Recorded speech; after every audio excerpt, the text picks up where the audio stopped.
I'm having a lot of conflict about what I should do and what I should believe, and I'm scared to death to go home. I don't want to be in the situation to have to go home and say to my daughter, Daddy's not going to be living here anymore. Me and my wife had a big fight, which we still haven't resolved. I spoke to my daughter as well. My daughter's 5.5 years old. She said, oh, miss you, Daddy. I said, oh, miss you too, darling. Really love you. And then said, can I speak to Mummy? I said, oh, miss you. She goes, oh. I said, you miss me? I've been really busy. I want to be with my wife. I love my wife. But we don't have that many things in common. We've got a lot of different things that we value and that we're interested in. What's going to happen when you go there? Have to make a decision? What's changed?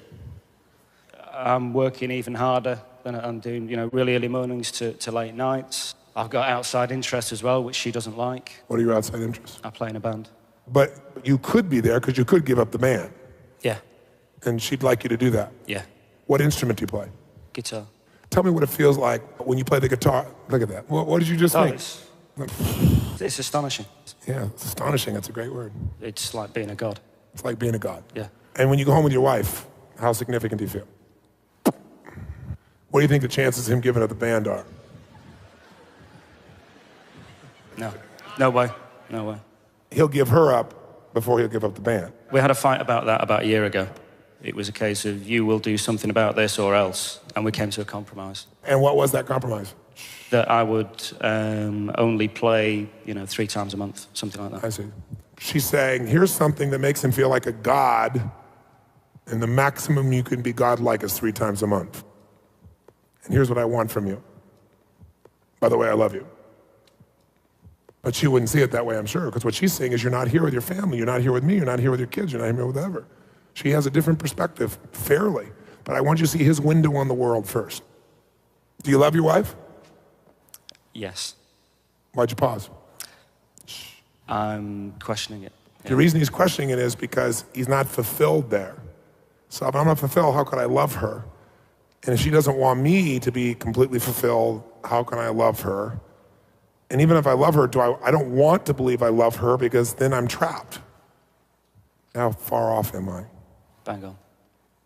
Well, if I asked your wife, what's her name? Andrea. If I asked Andrea, score Neil for me, how significant does he make you feel? Let's do that. I want to switch hats. You're in her body right now. Mm-hmm. And I'm asking you, Andrea, tell me about Neil over there. How significant does he make you feel, 0 to 10? When he leaves, never comes home, makes the band more important than you are. He knows how you hate that rock music and he wants to go play it anyway. Maybe a 3. 3. Does he love you? Yes. He does. How loved do you feel, though, these days, 0 to 10 by him? 3. 3. And how certain are you that he's going to stay and love you? 8 or 9. 8 or 9. How certain do you feel, though, in moments about that? I think an 8. You're thinking as yourself right now. How many ladies agree with me? Raise your hand. This is where you're deluded. How much variety does he bring home to you? Surprise, desires, playfulness you don't expect to serve you, to light you up. 0 to 10. 5. 5. How much are you guys growing together? None. 0? 0. How much do you feel like he's trying to contribute to you? From your perspective, Andrea. Probably 0. So here's a man who wants to contribute nothing to you. On a 0 to 10 thinks you're a 3 in importance. On a 0 to 10 thinks you're a 3 of love.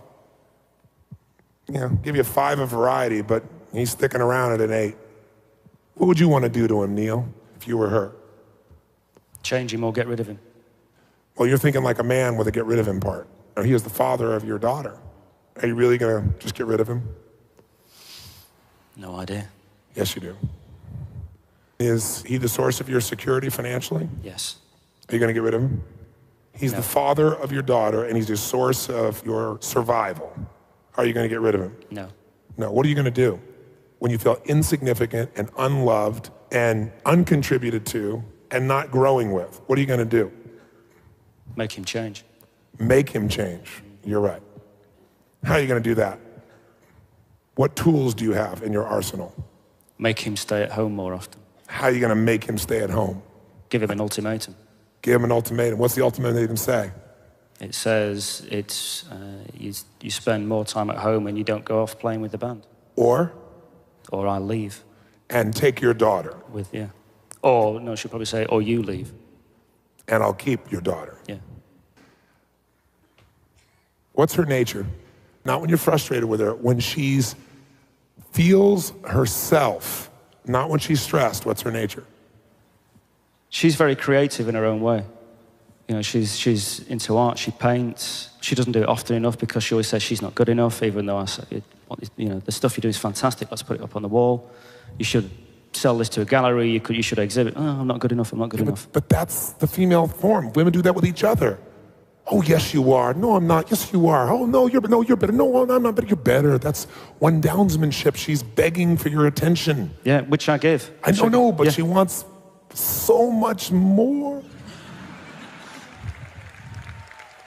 So do you like that nature, that artistic nature? Does that appeal to you? Yeah, I love it. I love it. In fact, isn't that part of your nature? If she follows it, but she represses it on herself. No, she's begging for you to be her man and show her the artist inside. She's begging for that.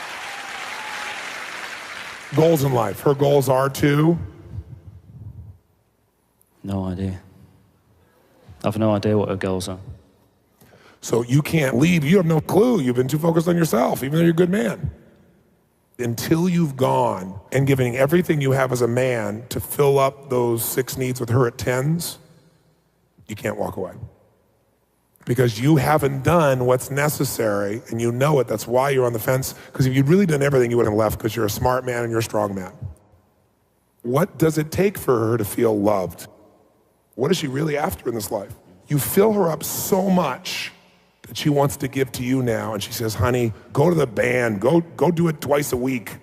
But you won't know until you give completely and totally. No holds barred. That woman needs to be lit up, and even if she wasn't the right woman for you, the next 90 days should be the greatest 90 days of her life, where never has a man given her more attention and focus and caring and love. And you tell her after those 90 days, this is what I need, honey. Can we make this work? And you'll know the truth at that point. What do you think? Fantastic plan. But first, fill her up like she's never been filled up, then decide. Give him a hand.